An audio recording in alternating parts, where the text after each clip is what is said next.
Audio Jungle.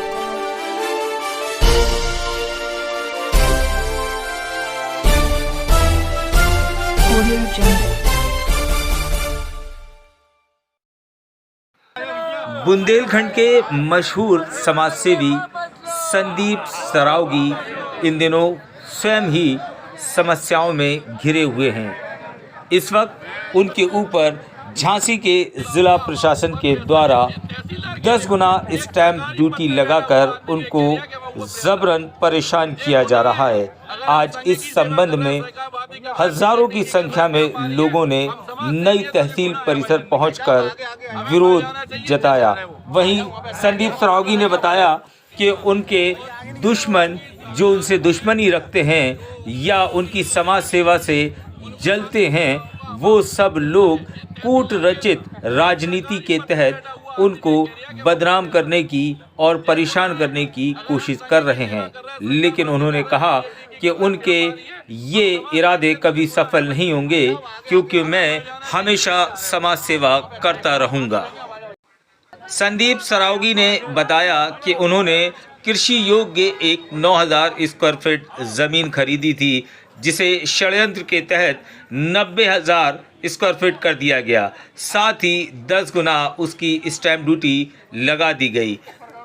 जब अधिकारियों से इसके बारे में बात की गई तो उन्होंने कहा कि उनके ऊपर दबाव था, इसलिए ऐसा। भाई साहब, क्या मामला है? आज आप ज्ञापन देने आए?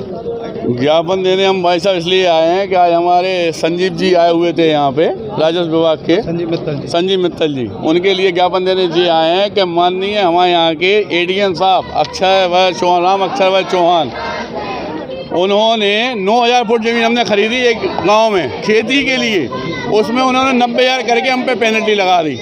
पढ़े लिखा आदमी 9000 के 90,000 कैसे कर सकता है? फिर पढ़े लिखे हमारे तहसीलदार साहब, जिनके यहाँ सैकड़ों की रिकवरी है, लेकिन सिर्फ संदीप सरावगी को टारगेट करने के बाद कि इनकी समाज सेवा ख़त्म हो जाए, जे बंद हो जाए समाज सेवा में, और उन्होंने हमारी बांट दी।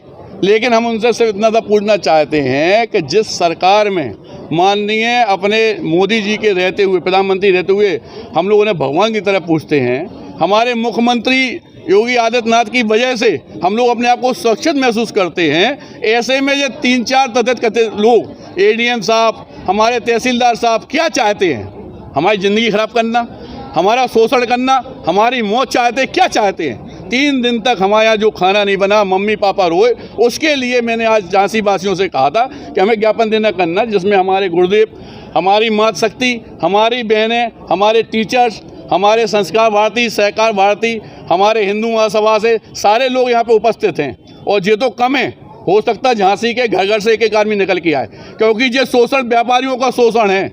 ये जो शोषण है, जिस समाज सेवी का शोषण है, वो हर आदमी का शोषण है जो दूसरे की हेल्प कर रहा। अगर उन लोगों को ये डर है, वो तहसीलदार साहब कह रहे हैं सबके सामने, कह रहे हैं लोकल हमारे ऊपर दबाव था। उन माननीय से ये पूछना चाहते हैं, लोकल दबाव किसका था?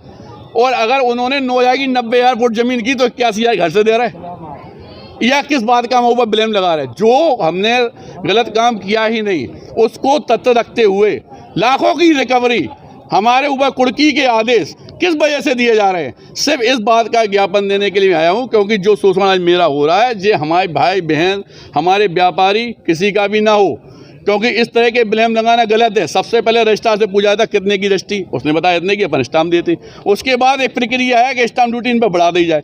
चलो भैया, गलती कोई से होती है, बढ़ा दो, कोई बात नहीं। लेकिन इससे बड़ी बात तो ये है कि 9000 की 90,000 फुट ज़मीन, आप ये सोचो, मतलब जहाँ पे लाइबिलिटी अगर आपको 10-20-25,000 की आ रही, वहाँ पे 25 लाख की कर दी गई। आगामी चुनाव को ध्यान में रखते हुए आपकी कार्रवाई क्या? भाई साहब, मैं चुनाव लड़ना नहीं चाहता, मुझे जिंदा रहने दो। इन माननीयों से मैं माफ़ी चाहता हूँ, मैं नहीं लड़ूंगा, लेकिन सेवा करना जब तक जिंदा हूँ तब तक नहीं छोड़ूंगा। इस बात का मैं वचन देता हूँ जनता के सामने।